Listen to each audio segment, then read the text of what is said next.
The book Miracles in American History, Volume 2, is the faith that shaped the nation. It begins with the First Great Awakening and how it united the colonies, and George Whitefield preaching to 25,000 people and Ben Franklin printing the sermons.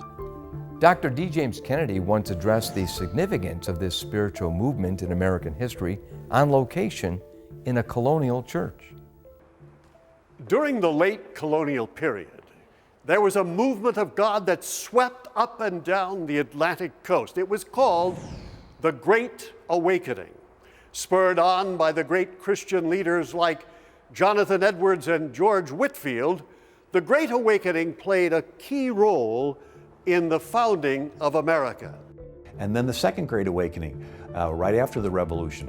And you had the birth of new denominations, and the Abolitionist Society came out of that. And then Francis Asbury, the Methodist circuit riding preacher, 300,000 miles from Canada to the Gulf of Mexico. And his denomination splits off from the Anglican Church and mushrooms into all the frontier churches. He ordains the first black preachers in America. Richard Allen, that started the African Methodist Episcopal Church, was ordained by Francis Asbury. The First Great Awakening in the 1700s prepared America for independence. And then in the 1800s, the Second Great Awakening prepared the nation to get rid of the scourge of slavery. And now we're past due for the Third Great Awakening. In the early 1800s, soon after the Second Great Awakening, as Bill Federer points out, there arose a big push for foreign missions. You have the Haystack Prayer Revival, right, at Williams College in New England, and students are coming back from class, it dumps rain, they hide under a haystack. While they're there, they pray for world missions, and they commit their lives to world missions. The rain stops.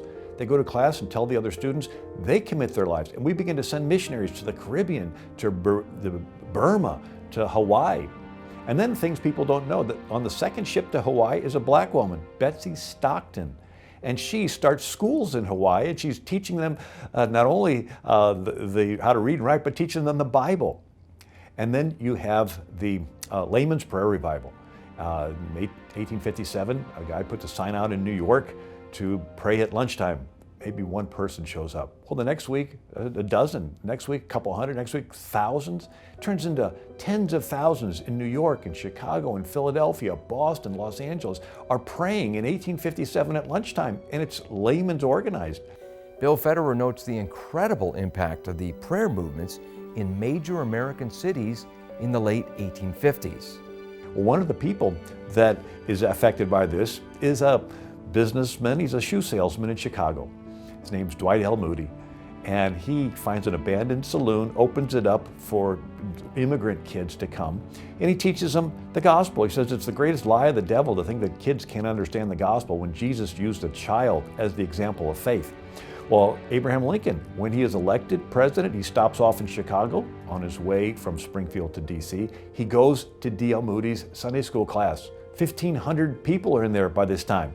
Afterwards, D.L. Moody says, well, Mr. Lincoln, do you have any comments? He says, if you all will do what that man tells you, you'll do just fine.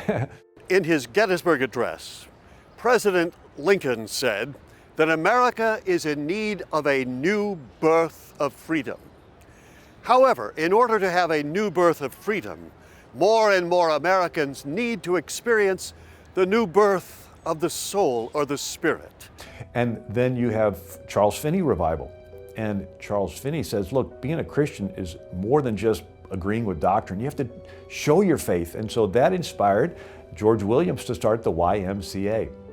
And it inspired William and Catherine Booth to start the Salvation Army over in England. It started to help get girls out of sex trafficking that was going on in England, and then it went into this enormous worldwide organization. And of course, to this day, the Salvation Army continues to meet spiritual and physical needs of people all over the world.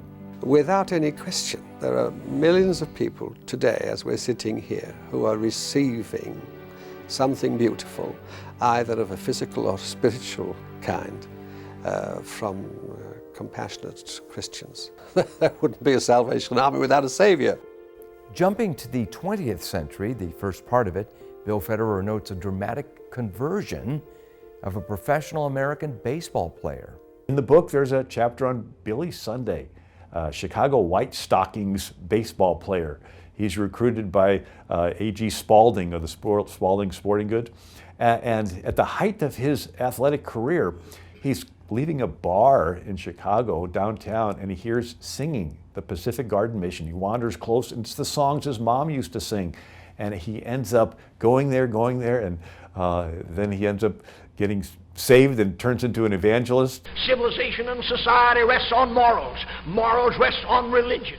Religion rests on the Bible and faith in God and in Jesus Christ. The Bible He ended up becoming the biggest evangelist in America at that time. Radio preaching is just invented, and he is preaching all across, and he gets tens of thousands. He estimated millions of people heard Billy Sunday preach. And then Billy Graham and his tremendous story of starting off humble and then preaching all around the world. And so it's just a fascinating story of faith. Our goal is to obey God.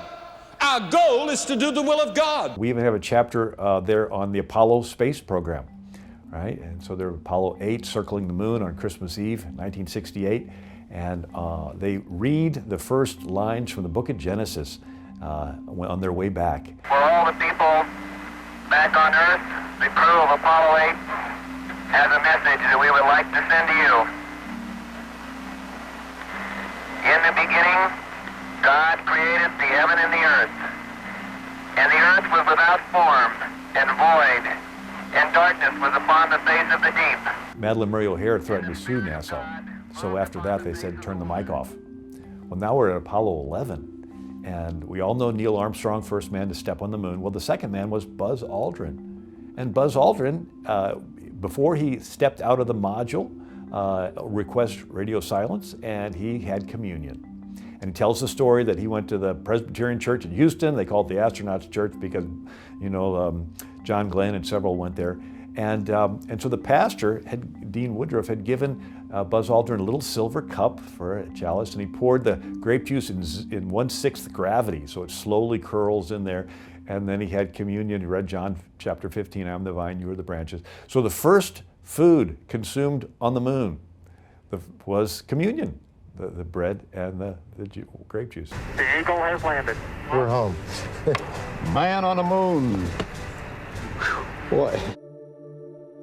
Bill and Susie Federer's book on miracles in American history, Volume 2, encourages the reader to remember that what God has done in the past, He can do for us as well. If there's one thing that we see, it's that in order for there to be a revival, there has to be the preaching that God is just. In other words, God is a just God, which means He has to judge every sin, but He's a loving God in that He Himself provided the Lamb to take the judgment for the sin. It's so essential that Americans today understand the gospel, the glorious good tidings of Christ, which can change the human heart and bring us back from a life of sin and immorality to a life of godliness. The gospel of Christ is the greatest offer that man has ever heard. God incredibly offers freely to everyone everlasting life in paradise if we will receive His Son Jesus Christ into our heart.